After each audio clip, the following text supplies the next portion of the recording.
ოთახი ამერიკის პრეზიდენტის სპეციალური წარმომადგენელი კიტ კელოგი აცხადებს, რომ ამერიკული მხარე მზად არის რუსეთთან საქართველოს, მოლდოვისა და უკრაინის ნატოში არ შესვლის, არ გაწევრიანების საკითხზე გამართოს მოლაპარაკება და ამბობს, რომ დასაბუთებული არის რუსეთის შეშფოთება ამ საკითხზე და უკრაინის ნატოში გაწევრიანება დღის წესრიგში არ დგას. ეს დამოკიდებულება რომ შევაფასოთ უკრაინასთან მიმართებაში და რა გზავნილი არის ეს ოფიციალური კიევისთვის. ცხადი ამაზე მიდიოდა საუბარი დიდი ხნის განმავლობაში, რომ რუსეთისთვის აღნიშნული გადაწყვეტილება თუ იქნებოდა მიღებული, ეს იქნებოდა წითელი ხაზები და უდიდეს საფრთხეს წარმოადგენდა მათთვის. ძალიან ბევრი განცხადება მოვისმინეთ აღნიშნულთან დაკავშირებით. საერთო ჯამში რო შევაფასოთ, ცხადია დიდი ქვეყნები ერთმანეთთან დალაგდებიან, მოილაპარაკებენ. ჩვენ პატარა ქვეყნებმა არავის არ უნდა მივცეთ იმის შესაძლებლობა, რომ ჩვენი ქვეყნები გამოყენებული იყოს სხვადასხვა დიდი ქვეყნების ინტერესების გასატარებლად. ჩვენ მოგვიწია ძალიან პრინციპული პოზიციის გაჭერა, მისი დაცვა, მიუხედავად იმისა, რომ ძალიან ბევრი შეურაცხყოფა, ცილისწამება, განცხადებები, რომელიც კეთდებოდა სიცრუეზე, ტყუილზე იყო დაფუძნებული, უამრავი შანტაჟი, რომელიც დღესაც გრძელდება. ეს ყველაფერი რის გამო იყო, რომ ჩვენ ვიცავდით ჩვენს ქვეყანას, ჩვენი ქვეყნის ინტერესს და რა თქმა უნდა, არავის არ უნდა მივცეთ შესაძლებლობა, რომ საქართველოს ინტერესები გამოყენებული იყოს სათავისოდ. პირიქით, ჩვენ გვჭირდება ბევრი მეგობარი, გვჭირდება პარტნიორები, ძლიერი პარტნიორები და რა თქმა უნდა, ამ ურთიერთობისთვის საქართველოს ყოველთვის მზად იყო და ახლაც მზად არის. ნიკამელიას დაკავება რომ შეაფასოთ და გირავს არ გადახდის საკითხი, უსამართლოს უწოდებენ დაკავებებსაც და ერთად დავამატებდეთ და აი გუშინ დაკავება რატომ გახდა საჭირო, როდესაც დღეს ძალიან მარტივად შეგეძლოთ ნიკამელიას დაკავება, თუნდაც სასამართლო პროცესში. მე არ ვიცი, ვერ გეტყვით, არ მაქვს აღნიშნულთან დაკავშირებით ინფორმაცია, შინაგან საქმეთა სამინისტრომ გააკეთა განმარტება თუ რა იყო მიზეზი დაკავების, ასე რომ დამატებით ვერაფერს ვერ ვიცი. გირავს არ გადახდის საკითხი, უსამართლოს უწოდებს ზოგადად ამის პროცესებასაც და შემოგვიყვება პარტნიორობა სამის გულისთვის. ჩვენ არაერთხელ გავაკეთეთ განცხადება, რომ ნახეთ, როდესაც შენ გიბარებენ საპარლამენტო საგამოძიებო კომისიაში, არ მისვლას ყოველთვის მოყვება შესაბამისი რეაგირება, რაც არის კანონით გათვალისწინებული. ეს ყველამ ძალიან კარგად იცის და შესაბამისად, რა თქმა უნდა, სახელმწიფო ყოველთვის გააკეთებს რეაგირებას კანონდარღვევას. წინააღმდეგობის გაწევას ნიკამელია არ აპირებდა, ის ამბობდა და პოლიციელებსაც ეუბნებოდა, რომ დღეს მის ადგილმდებარეობასაც ეტყოდა და მარტივად შეძლოთ მისი დაკავება. მე მაინტერესებს ბატონო კახა, რატომ დაარღვია შინაგან საქმეთა სამინისტრომ კანონი, როდესაც გირაოს გადახდის ვადა ბოლომდე ამოწურული არ იყო, დღეს უნდა გამართულიყო სასამართლო პროცესი და ახლა ხედავთ, რომ წყლის ჭავლით და სპეცრაზმით იცავენ ნიკამელიას და მისი ეტაპირება სწორედ ამ წყლის ჭავლის მანქანებით უნდა მოხდეს სასამართლოში. რატომ არის საჭირო ასეთი საგანგებო მობილიზება ნიკამელიასთან დაკავშირებით? მე დამატებით ვერაფერს ვერ გეტყვით, იმაზე მეც, რაც გუშინ შინაგან საქმეთა სამინისტრომ თავის განცხადებაში გაავრცელა და გააკეთა განმარტება აღნიშნულ დაკავებასთან დაკავშირებით. აი, თუ დაკავებას ერთი წამით თუ შეიძლება, თუ დაკავებას არ აპირებდნენ ბატონო კახა ნიკამელიას, თუ შეიძლება ერთ კითხვაზე ხელისუფლებასთან შეხვედრაც იმ გზავნილებს გადასცემს, რაც ამერიკის ხელისუფლებას რომ გადაიტვირთება ურთიერთობები. ჩვენ არაერთხელ გავაკეთეთ განცხადება, რომ ძალიან მნიშვნელოვანია მოხდეს ურთიერთობების გადატვირთვა, ახალი ფურცლიდან დაწყება, მნიშვნელოვანია ჩვენთვის ამერიკის სტრატეგიული პარტნიორობა, მეგობრობა, ეს ყველაფერი ცხადია უნდა იყოს ორმხრივი. ჩვენ ხედავდით მთელი ბოლო წლების განმავლობაში Deep State-ი რა განცხადებებს აკეთებდა, როგორ ეპყრობოდა ქართულ სახელმწიფოს, რა დამოკიდებულება ჰქონდა ჩვენთან მიმართებით, რაც რა თქმა უნდა კატეგორიულად მიუღებელია ასეთ დამოკიდებულება. პრემიერ-მინისტრმა არაერთხელ გააჟღერა და გააკეთა გზავნილი, რომ საქართველოს ხელისუფლება მზად არის მეგობრობისთვის, მზად არის იმისთვის, რომ ურთიერთობები ახალი ფურცლიდან დაიწყეს და მოხდეს იმ ურთიერთობის გადატვირთვა, რაც იყო და კატეგორიულად მიუღებელი იყო ჩვენთვის. წინ გადადგმული ნაბიჯია ეს ვიზიტი და ბატონო, წინ გადადგმული ნაბიჯია ეს ვიზიტი. ხო, დაველოდოთ, როგორ განვითარდება მოვლენები. თქვენ იცით, რომ ამერიკის შეერთებული შტატების პრეზიდენტმა თავარი პრიორიტეტები, რაც ასე რომ ვთქვათ, დაისახა მიზნად, პირველი ეს იყო უკრაინა-რუსეთის ომის დამთავრება და ეს იყო Deep State-ის დამარცხება. პროცესი მიდის, დაველოდოთ თუ როგორ დასრულდება ზოგადად მისი ბრძოლა ამ ყველა მიმართულებაში. ბატონო კახა შინაგან საქმეთა სამინისტრო ამბობდა რომ ნიკა მელიას დაკავება წინასწარ განსაზღვრული არ იყო. თუ შეიძლება ეს თემა რომ ამოვწოდოთ, არ შეიძლება რომ ეს სხვადასხვა თემაზე შესვლისას გაითვალისწინონ, ის რომ შესაძლოა აქციებზე მოხდეს უცხო ქვეყნის მოქალაქეების დასანქცირება. ეს ყველაფერი მაშინ, როდესაც ოფიციალური სტატისტიკა ამას არ ადასტურებს და როგორ ფიქრობთ, რატომ გახდა ასეთი განცხადების გავრცელება საჭირო და რა არის ამის მიზეზი? ნუ ეს ჩვეულებრივი მავნებლობა არის, სხვა ვერაფერს ვერ დავარქმევდით. სხვათა შორის შალვა პაპუაშვილმა გამოაქვეყნა ძალიან კარგი სტატისტიკა არ შემოშვებებთან დაკავშირებით და საქართველოს მოქალაქეების არ შეშვებასთან დაკავშირებით. ჩემი თხოვნა იქნება რომ კიდევ ერთხელ ეს ვაჩვენოთ საზოგადოებას თუ რა თანაფარდობა არის. ჩვენ ყოველთვის, როდესაც ვიღებთ გადაწყვეტილებას ვიღაცის შემოშვება, არ შემოშვებასთან დაკავშირებით, რა თქმა უნდა, პირველ რიგში გამოვდივართ ქვეყნის ინტერესებიდან გამომდინარე. რა თქმა უნდა, ნებისმიერ ადამიანს, ნებისმიერ უცხოელს შეუძლია საქართველოში შემოსვლა, თუ ის ბოროტი ზრახვებით არ არის გამშვალული, ნებისმიერ ადამიანს შეუძლია შემოვიდეს და რა ვიცი, გაატაროს გარკვეული დრო ჩვენს ულამაზეს ქვეყანაში. ნიკა მელიასთან დაკავშირებით შინაგან საქმეთა სამინისტრო ამბობს, რომ მისი დაკავება წინასწარ განსაზღვრული. ნუ როგორც გითხარით, საუბრის დასაწყისში ეს არის მავნებლობა და მიმართულია იმისკენ, რომ ეკონომიკური თვალსაზრისით გარკვეული პრობლემები შექმნა. ტურისტული მიმართულება ჩვენი ქვეყნისთვის ერთ-ერთი პრიორიტეტულია, წლიდან წლამდე ყოველთვის იზრდება ტურისტების რაოდენობა.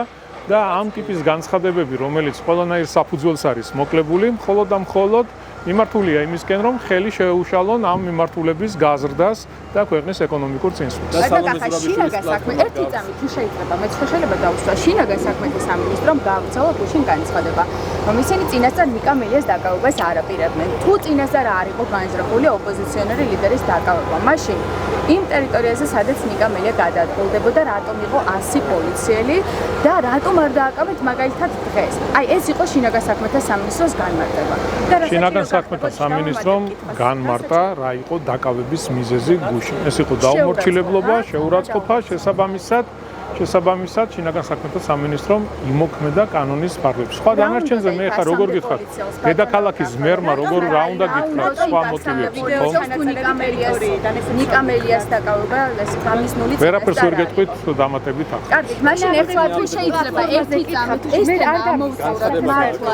ნიკა მელია საფრთხეს წარმოადგენს ბატონო ახალგაზრდების გეგმა როგორ დაიწყოს გამოწვევები საქართველოში საუბარია ხელახალი არჩევნების ჩატარებაზე, დაკავებულების გათავისუფლებაზე, რა გზავნილია ეს? და ბატონო აქვე დავამატებ, ისინი მიმართავენ ზურაბიშვილის პლატფორმის წარმომადგენლები მიმართავენ ევროპელ ლიდერებს, მათ შორის მაკრონს და ტუსკს, რომ გაუძღვენ საქართველოში მიმდინარე პროცესებს წინ და კრიზისი, რომელიც მათ მიმართ არსებობს საქართველოში, მოგვარდეს მშვიდობიან ამაში დახმარება. ერთი რამ უნდა იცოდეს ყველამ, რომ საქართველოში მიმდინარე პროცესებს უძღვება ქართველი ხალხი და არა ვინმე გარედან, როგორც ამ რადიკალების უსამშობლო აგენტურის წარმომადგენლებს გონია. რა თქმა უნდა, ეს ადამიანები არ ეკუთვნიან თავიანთ თავს, არ ეკუთვნიან საქართველოს, მათ ყავთ თავიანთი პატრონები, ჩვეულებრივი აგენტურის ქსელის წარმომადგენლები არიან, მათ აქვს გარკვეული მისია და ერთი რამ ვერ გაუაზრებიათ, რომ საქართველოში გადაწყვეტილებებს იღებს ქართველი ხალხი. შესაბამისად, ის ქმედებები, რასაც ჩვენ ხედავთ ბოლო თვეების, ბოლო წლების განმავლობაში ამ უსამშობლო რადიკალების მხრიდან, რა თქმა უნდა, არის გარედან მართული პროცესები, თავიანთი პატრონები, რასაც უბრძანებენ, ეტყვიან, რა მიმართულებით უნდა წავიდნენ, რაზე უნდა ისაუბრონ, რა გადაწყვეტილებები უნდა მიიღონ, ყველაფერი იმართება გარედან. ნიკა მელია ბატონო კახა წარმოადგენს თუ არა საფრთხეს. ეს კითხვა გაჩნდა მას შემდეგ, რაც სამმართველოში უამრავი სპეცრაზმელი მობილის და ასევე წლისჭაურის მანქანა არის და ნიკა მელიას ეტაპირება უნდა მოხდეს დაახლოებით 1 საათში საქალაქო სასამართლოში. არც ერთ ოპოზიციონერ ლიდერზე მსგავსი ტიპის მობილიზება ჩვენ არ გვინახავს. რატომ გახდა ახლა საჭირო? ვერ გეტყვით, არ ვიცი. ალბათ შინაგან საქმეთა სამინისტროს შეგიძლიათ გავუსვათ აღმოჩენილი შეკითხვა და მიიღებთ დამაკმაყოფილებას. ნიკა მელია ზოგადად. როგორ შეიძლება ნიკა მელია იყოს საფრთხის შემცველი? მაშინ რას უკავშირდება? ვერ გეტყვით, არ ვიცი. კარგი, პრაიმარის სამკუთხედის იგივე თემა უბრალოდ სხვა მიმართულებით მინდა დაგისვათ კითხვა. ემანუელ მაკრონის, მერცის და ტუსკის აი ამ განცხადების შემდეგ ქართული ოცნების გაღიზიანება გამოიწვია, როდესაც დამოუკიდებლობის დღეს მათ გააკრიტიკეს საქართველოს ხელისუფლება და მოითხოვეს პოლიტპატიმრების გათავისუფლება და საქართველოს ხელისუფლების მხრიდან ევრო ინტეგრაციის გზაზე დაბრუნება.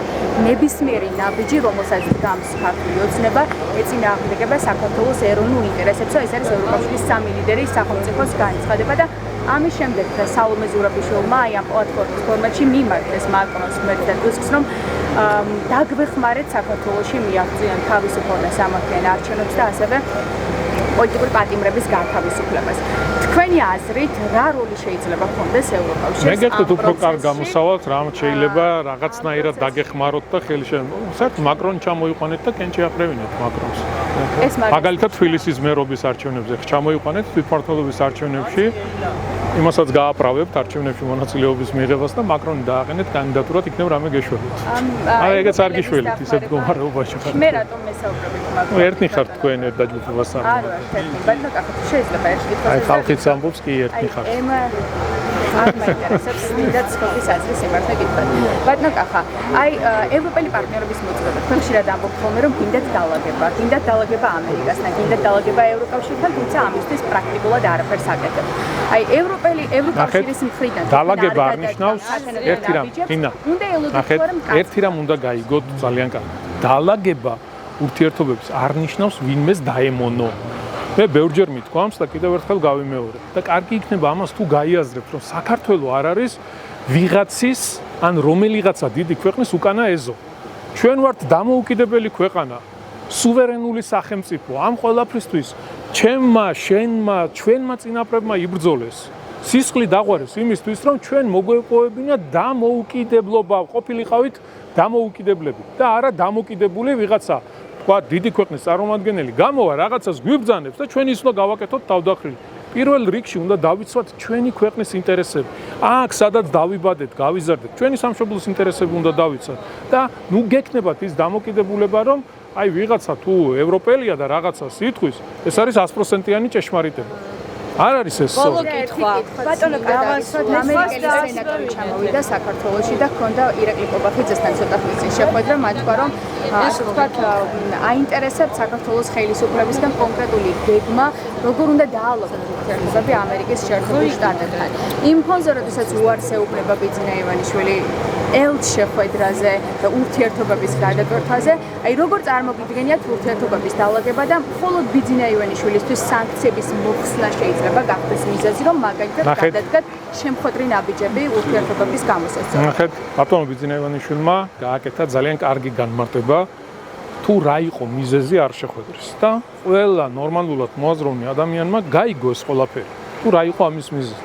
ჩვენ კიდევ ერთხელ ვამბობთ, საქართველოს მთავრობა, ხელისუფლება მზად არის, რომ მოხდეს ურთიერთობების გადატვირთვა, ურთიერთობები დაიწყოს ახალი ფურცლიდან და ეს იყოს ნამდვილი პარტნიორული, ეს იყოს ნამდვილი მეგობრული, ჩვენთვისაც პრინციპულად მნიშვნელოვანია და დარწმუნებული ვარ ამერიკისთვისაც, იმიტომ რომ ძალიან მნიშვნელოვანი რეგიონია ჩვენი რეგიონი. თქვენ ამის შეცვლას აპირებთ ურთიერთობების დასაწყისად. მე მგონი ყველაფერზე აი გიხარით. ეს მაინტერესებს. აი გეგმა გვაქვს. პირობა რა შეიძლება იყოს და იქნება თუ არა მაგალითად სანქციები. დამოკიდებულების შეცვლა, ნახეთ, მარტივი არის დამოკიდებულების შეცვლა საქართველოს მიმართ. რაში გამოიხატება? გამოიხატება თუნდაც იმ განცხადებებში, რომელიც დაფუძნებულია ტყუილზე, სიცრუეზე, რაც მოვისმინეთ თუნდაც რამდენიმე დღის წინ ევროპის მაღალი თანამდებობის პირების მხრიდან გაკეთებული განცხადებები არ არის სწორი. როდესაც შენ ავრცელებ ცრუ ინფორმაციას, რომელიც დაფუძნებულია მხოლოდ და მხოლოდ ტყუილზე. აი ამის შეცვლა გვინდა და ისეთი დამოკიდებულება, რომ ყველამ გაიგოს, რომ საქართველო არის დამოუკიდებელი სუვერენული სახელმწიფო და ამ ყველაფერს ქართულ ხალხს, ქართულ სახელმწიფოებრობას ყველამ უნდა წეს პატივი, ვინც არ უნდა იყოს. მადლობა, დავასრულოთ. ერთ კითხვასაც დაგიხსნით თუ შეიძლება. გელა გელაძის შინაგან საქმეთა მინისტრად არჩეულ უხერხულობას არ გიქმნით, მაშინ როდესაც ზურა ჯაფარიძე, რომელიც 2012 წლამდე არ ყოფილა პოლიტიკაში, კომისიაზე არ გამოცხადების გამო ციხეში აღმოჩნდა. ანუ თქვენი თავად რა პრობლემა იყო მისულიყო ამ იმაზე რა არა, ქვია? გელა გელაძეზე გეკითხებით ამჯერად. არა, ზურა ჯაფარიძეო და ზურა ჯაფარიძე მისულიყო და დარწმუნებული ვარ არანაირი პრობლემა არ იქნებოდა. გიორგი გახარია ადგა, მივიდა, გასცა, შეკითხვებს პასუხი. ხო, ამდგარ იყო ასევე ყველა პოლიტიკოსი მისულიყო, იმიტომ რომ კანონში არის გაწერილი, როდესაც შენ გიბარებენ საგამოძიებო კომისიაზე, რომელიც შექმნილია პარლამენტში, არ მიდიხარ, ამას რა თქმა უნდა მოყვება შესაბამისი რეაგირება. გელაძეზე გეკითხებით ამჯერად. გიქმით თუ არა ეს უხერხულობას მერაბიშვილის პირადი კადრი იყო. 2004 წლიდან 2012 წლის ჩათვლით მუშაობდა სხვადასხვა ნახეთ, საჯარო პირი. კი, ერთ რამეს გეტყვი. მაღალ თანამდებობებზე. 2012 წლამდე ბევრი ადამიანი მუშაობდა ნაციონალური მოძრაობის დროს ხელისუფლებაში სხვადასხვა თანამდებობაზე. თუ ვინმეს დანაშაული არა ჩადენილი და არ იყო იმ სისტემის ნაწილი, რომელიც მიხეილ სააკაშვილმა შექმნა, ასეთი ადამიანები რატო უნდა გავრიყოთ? პირიქით, ერთად უნდა ვიყოთ, ქართველები ვართ, აქ დავიბადეთ, გავიზარდეთ. მე ფიქრობ ასევე, რომ შეიძლება ვიღაცას განსხვავებული მოსაზრება ჰქონდეს, ხო? განსხვავებული პოლიტიკური შეხედულება. არ შეიძლება ჩვენ ერთმანეთი გავრიყოთ. ყველა ამ ქვეყნის მოქალაქეები ვართ, პატივი უნდა ვსცეთ ერთმანეთის მოსაზრებას, რაც არ უნდა განსხვავებული შეხედულებები ჰქონდეს სხვადასხვა საკითხზე. უნდა ვისწავლოთ განსხვავებული აზრის მიმღებლობა. ბოლო კითხვას დაგისვამ დინართან დაკავშირებით. ინა მოწოდების სიმაღლეზეა დღეს. ხოდიში.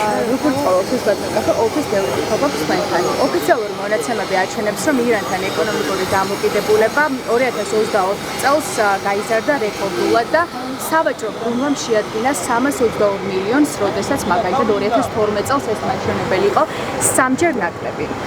მე მაინტერესებს ირანი არის ახლა დასავლეთის და ევროკავშირის საბრძოლე დასაყრდენი ბაზარი ქართული ოცნებისთვის, იმიტომ რომ ჩვენ ხედავთ, რომ ევროკავშირის წევრ სახელმწიფოებში ვაჭრობა მცირდება, თუმცა იზრდება ავტოკრატიულ ქვეყნებში და ეს მონაცემებიც, რომელიც არის საჯარო და ყოველთვის ხელმისაწვდომი, სწორედ ამაზე მეტყოლებს, რომ ირანთან ნახე როგორი დამოკიდებულება გვაქვს ჩვენ ზოგადად ბაზრის დივერსიფიკაცია არის ძალიან მნიშვნელოვანი. არავითარ შემთხვევაში არ უნდა იყოს დამოკიდებული მხოლოდ და მხოლოდ ერთ ბაზარზე. უნდა მოახდინო ბაზრის დივერსიფიკაცია. ნახეთ, მოусმინეთ პრეზიდენტ ტრამპის განცხადებებს, თუნდაც ირანთან დაკავშირებით რა განცხადებებს აკეთებს. შესაბამისად, ჩვენ გამოდივართ ჩვენი ქვეყნის ინტერესებიდან გამომდინარე, რაც შეეხება ეკონომიკურ საქმიანობას, ყოველთვის მივიღებთ ისეთ გადაწყვეტილებას, რომელიც პირველ რიგში ჩვენი ქვეყნისთვის იქნება საინტერესო, ქვეყნის ეკონომიკურ განვითარებას ხელს შეუწყობს და ამაში ცუდი არაფერი არ არის. მაშინ დასავლეთთან ვაჭრობას რატომ ამცირებთ? რატო? ირანთან ვაჭრობას და ირანთან ვაჭრობას წინააღმდეგი არავინ არ არის. პირიქით, ნახეთ, ჩვენ ევროკავშირთან თავისუფალი ვაჭრობის ხელშეკრულება გვაქვს გაფორმებული და საინტერესო საქართველოს ამ თვალსაზრისითაც საინტერესოა რეგიონში. მაგალითად, ჩინურ კომპანიებს შეუძლიათ ჩამოვიდნენ საქართველოში აწარმოებენ პროდუქცია და საქართველოში წარმოებული პროდუქცია გავიდეს თუნდაც ევროკავშირის ქვეყნებში. ეს ძალიან მნიშვნელოვანი რესურსია და ამას ვიყენებთ, სწორად ვაკეთებთ ყველაფერს ამიმართულებით. მადლობა. რატომ დასჭირდა ტყუილის თმა ბაჩიაშვილთან დაკავშირებით? ეს რომ სადახლოზე დავაკავეთ, თუმცა ბაჩიაშვილმა თქვა, რომ ქვეყანაში ჩამოაყრინეს. ვერ გეტყვით, მე არ მაქვს ინფორმაცია ამასთან დაკავშირებით. შეგიძლიათ მიმართოთ. ბატონო? თქვენი აზრი მაინტერესებს, რატომ დასჭირდა? არა, არ ვიცნობ თემას და რა გიპასუხოთ, აბა ტყუილს თუ არ გეტყვით.